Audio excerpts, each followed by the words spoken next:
JDA के zone के अधिकारी कर्मचारी किस तरह बेशकीमती जमीनों के मामले में रसूखदारों को उपकृत करते हैं, उसका एक ताजा उदाहरण हाल ही सामने आया है।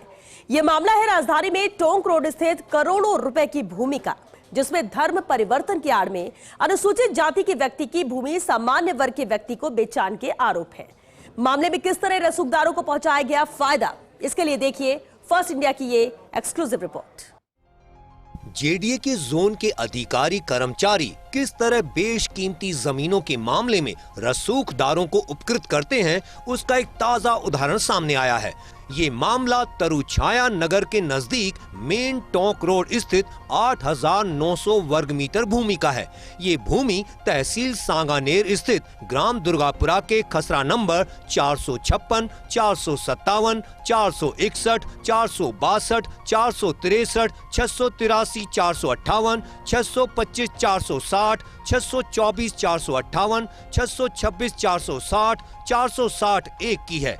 इस भूमि के पुराने खसरा नंबर 281 से 286 हैं। इस भूमि के 90 ए के लिए Messrs heavenly real home LLP की ओर से जेडीए के जोन 4 में आवेदन लगाया गया था। इस भूमि की 90 ए की कार्यवाही पर आपत्ति मांगने के लिए जेडीए के जोन उपायुक्त की ओर से सार्वजनिक सूचना प्रकाशित कराई गई। सार्वजनिक सूचना पर अधिवक्ता योगेश कुमार राय की ओर से जेडीए के जोन कार्यालय में आपत्ति दर्ज कराई गई, लेकिन आपत्ति को किस तरह से दरकिनार किया जाए जिसके चलते सांप भी मर जाए और लाठी भी नहीं टूटे, इसी उद्देश्य से जेडीए के जोन 4 के जिम्मेदार अधिकारी कर्मचारियों ने कारस्तानी की।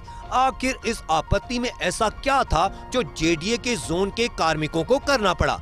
दरअसल आपत्ति में कहा गया था कि यह भूमि पहले राजस्व रिकॉर्ड में अनुसूचित जाति के व्यक्ति नानकराम बलाई के नाम दर्ज थी। नानकराम के पुत्र पूरण ने 20 अगस्त 1967 को जोधपुर स्थित चर्च में ईसाई धर्म ग्रहण कर लिया। इसके 11 दिन बाद ही 1 सितंबर 1967 को भूमि का नामांतरण पूरण साइमन पुत्र नानकराम कौम ईसाई के पक्ष में खोल दिया।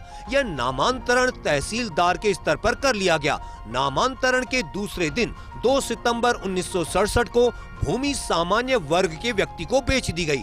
आपत्ति में आरोप लगाया गया है कि धर्म परिवर्तन की आड़ लेकर अनुसूचित जाति के व्यक्ति की भूमि का बेचान सामान्य वर्ग के व्यक्ति को किया गया। करोड़ों रुपए बाजार भाव की भूमि से जुड़े मामले में पूर्व पार्षद विनीत सांखला ने भी जेडीए और जिला प्रशासन में शिकायत दर्ज कराई थी। उनका आरोप है कि जिस खातेदार पूरण को ईसाई बताकर जमीन बेची गई, वो पूरण और उसका परिवार आज भी खुद को बलाई जाति का ही बताता है। 1995 में बने राशन कार्ड में परिवार के मुखिया के नाम पर पूरण बलाई अंकित है। ये एक धर्म परिवर्तन की आड़ में एससी को ईसाई बना के जमीन खुल्द-बुल्द करने का मामला है और उसे ईसाई बताया जा रहा है, जबकि ये उसका राशन कार्ड है। ये आप देखिए 1995 का राशन कार्ड है, इसके अंदर साफ साफ बलाई लिखा हुआ है और ये सरकारी डॉक्यूमेंट है। पूर्व पार्षद विनीत सांखला का यह भी दावा है कि खातेदार पूरण के पुत्र भगवान सहाय का अनुसूचित जाति का होने का प्रमाण पत्र भी है। यह जाति प्रमाण पत्र उपखंड अधिकारी सांगानेर जयपुर ने 2 अप्रैल 2019 को जारी किया था। जाति प्रमाण पत्र में भगवान सहाय की जाति बलाई बताई गई है। आप ये देखिए कि ये उसके बेटे का ये जो है जाति प्रमाण पत्र 2019 में बना है, इसके अंदर भी इसको बलाई दिखाया हुआ है। विनीत सांखला का आरोप है कि इस मामले में 1975 में भूमि रूपांतरण अधिकारी ने भी भूमि के बेचान को अमान्य करार दिया था। भूमि रूपांतरण अधिकारी ने कहा था कि ऐसा प्रतीत होता है कि केवल भूमि बेचान के लिए ही धर्म परिवर्तन किया गया है। खातेदार की जाति परिवर्तन कर नामांतरण करने का अधिकार तहसीलदार को नहीं है। ये सबसे एक महत्वपूर्ण है कि रेवेन्यू बोर्ड का एक भूमि रूपांतरण का अधिकारी का फैसला है, जिसके अंदर साफ साफ लिखा हुआ है कि बलाई को ईसाई बना के आप भूमि का विक्रय नहीं कर सकते। 1975 का मामला है। खातेदारी खोली जाती है, नामांतरण खोला जाता है। वो आप ये देखिए कि बिना न्यायिक आदेश के तहसीलदार ने खोल दिया।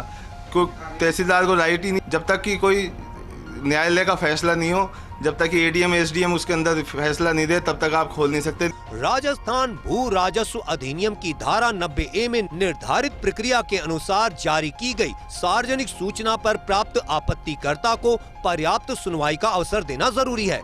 इसी बाध्यता के चलते मामले में भी जेडीए के जोन 4 की उपायुक्त की ओर से सुनवाई का अवसर देने के लिए आपत्तिकर्ता को पत्र जारी किया गया। इस पूरी प्रक्रिया में आपत्ति को दरकिनार करने के लिए किस तरह जेडीए के जोन के कार्मिकों ने जुगाड़ बैठाया। दरअसल जेडीए की जोन उपायुक्त की ओर से 16 सितंबर 2025 को आपत्तिकर्ता को सुनवाई के लिए पत्र जारी किया गया। पत्र में आपत्तिकर्ता को 25 सितंबर 2025 को दोपहर 3 बजे जोन उपायुक्त के समक्ष पेश होने के लिए कहा गया।